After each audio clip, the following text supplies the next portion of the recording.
뉴스룸을 시작하겠습니다. 사흘 뒤 윤석열 대통령 탄핵 심판 마지막 변론 기일을 앞두고 탄핵 찬반 집회가 곳곳에서 열렸습니다. 특히 탄핵 반대 집회에서는 헌법재판관들을 공격하거나 탄핵이 인용되면 국민 혁명을 일으키자는 목소리도 나왔습니다. 이세현 기자입니다. 서울 광화문 광장 등에선 윤 대통령 탄핵 찬반 집회가 이어졌습니다. 탄핵 찬성 집회 참가자들은 헌법재판소 앞에 모여 탄핵 인용을 촉구했습니다. 윤석열을 파면하라!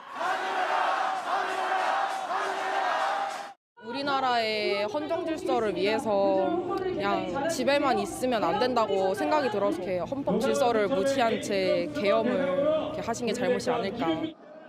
광화문 광장 인근에서는 태극기와 송조기를 든 윤 대통령 지지자들이 대통령을 지키겠다며 목소리를 높였습니다.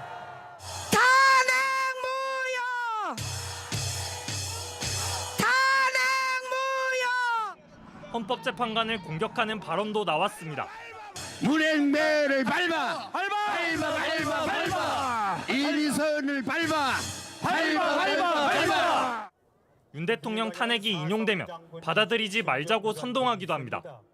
헌재에서 대통령 탄핵이 인용된다면 국민 혁명을 해야 하지 않겠습니까? 대전에서 열린 탄핵 반대 집회에 참석한 한국사 강사 전한길 씨도 가세했습니다. 헌법재판관님들, 이 국민들의 요구를 외면하지 말아 주십시오. 이 국민들의 소망을 외면한다면 당신들은 천벌을 받게 될 것입니다.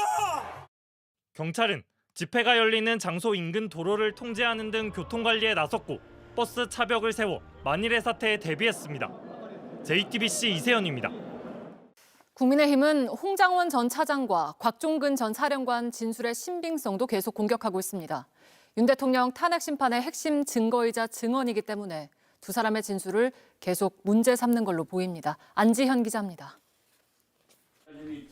어제 밤까지 이어진 내란 혐의 진상규명 국정조사 특별위원회의 4차 청문회. 국민의힘은 홍장원 전 국정원 1차장이 작성한 메모의 신빙성을 문제 삼았습니다. 홍 전 차장이 작성한 정치인 체포조 명단의 최초 메모가 내용을 알아보기 어렵다며 신의 계시를 받았냐고 반문하기도 했습니다. 이게 1차 메모입니다. 이 메모가요. 나중에 정확하게 사람 이름이 기재된 세 번째, 네 번째 메모로 갔다고 하는 것은 거의 진화론에서 얘기하는 단백질 덩어리가 사람으로 진화했다는 것보다도 훨씬 더 믿기 어려운 이야기입니다. 앞서 조태영 국정원장도 홍 전 차장이 메모를 작성한 장소와 시간이 맞지 않는다며 문제 삼기도 했습니다. 하지만 홍 전 차장이 작성한 체포 명단은 여인영 전 방첩사령관과 조지호 경찰청장의 검찰 진술 내용과 대부분이 일치합니다. 여당은 곽종근 전 특전사령관의 진술도 문제 삼고 있습니다. 특히 지시한 매체가 스피커폰에서 왜 비화폰으로 바뀌었냐고 공세를 이어갔습니다. 집통실에 설치된 마이크를 통해 스피커폰으로 들은 게 아니고 비화폰으로 직접 지시받았죠.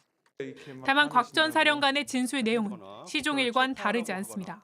의결 정족수가 아직 채워지지 않은 것 같다. 빨리 국회 문을 부수고 들어가서 안에 있는 인원들을 밖으로 끄집어내라. 그건 대통령이 말씀하신 겁니다. 민주당 강유정 원내대변인은 논평을 통해 윤 대통령의 억지와 생떼 쇼는 끝났다며 헌재의 결정을 겸허히 기다리라고 했습니다. JTBC 안지현입니다. 윤 대통령 측이 공수처가 이른바 영장 쇼핑을 했다는 의혹을 제기하면서 공수처장을 고발하자 국민의힘도 같은 공세를 이어갔습니다. 영장을 발부한 판사도 수사해야 한다는 주장도 나왔는데 시기상으로 보면 법원의 윤 대통령 구속 취소 여부 판단을 앞두고 여론전을 의식한 거 아니냐 하는 지적도 나옵니다. 박현주 기자입니다. 윤석열 대통령 측은 오늘 공수처가 청구한 통신영장과 압수수색 영장이 서울중앙지법에서 기각되자 서부지법에 윤 대통령에 대한 체포 구속 영장을 청구했다고 주장했습니다. 어제 공수처장을 고발한 데 이어 영장 관할권 문제를 또 한 번 제기한 겁니다. 내란죄 수사와 관련된 영장이 모두 16건이 기각됐는데 중앙지법이 공수처의 수사권에 의문을 가진 것이라고 밝혔습니다. 그러면서 윤 대통령에 대한 구속 취소를 주장했습니다. 불법 수사의 실체가 낱낱이 드러난 만큼 법원은 신속히 대통령 구속을 취소하고 석방해야 할 것입니다. 공수처는 영장 기각 사유는 중복 수사였을 뿐 내란죄 수사권 문제와는 관계없다는 입장입니다. 내란죄 수사 초기에도 이런 사실을 직접 공개한 바 있습니다. 법원은 동일 또는 유사한 내용의 영장이 중복 청구되고 있다. 검찰, 공수처, 경찰은 협의를 거쳐 조정한 후 청구하는 조치를 취하라. 국민의힘도 윤 대통령 측과 비슷한 공세를 이어갔습니다. 윤상현 의원은 체포소색 영장을 발부한 서부지법 판사들도 공수처와 거래가 없었는지 수사해야 한다며 국정조사까지 요구했습니다. 앞서 중앙지법은 서부지법의 체포 영장 발부에 문제가 없다며 윤 대통령 측 체포 적부심을 기각했습니다. 그런데도 영장을 발부한 판사 이름까지 거론하며 사법부 압박에 나선 겁니다. 윤 대통령의 구속 취소 여부를 결정하는 중앙지법 재판부는 다음 달 2일까지 의견서를 받아보고 결론을 내리겠다는 방침입니다. JTBC 박현주입니다.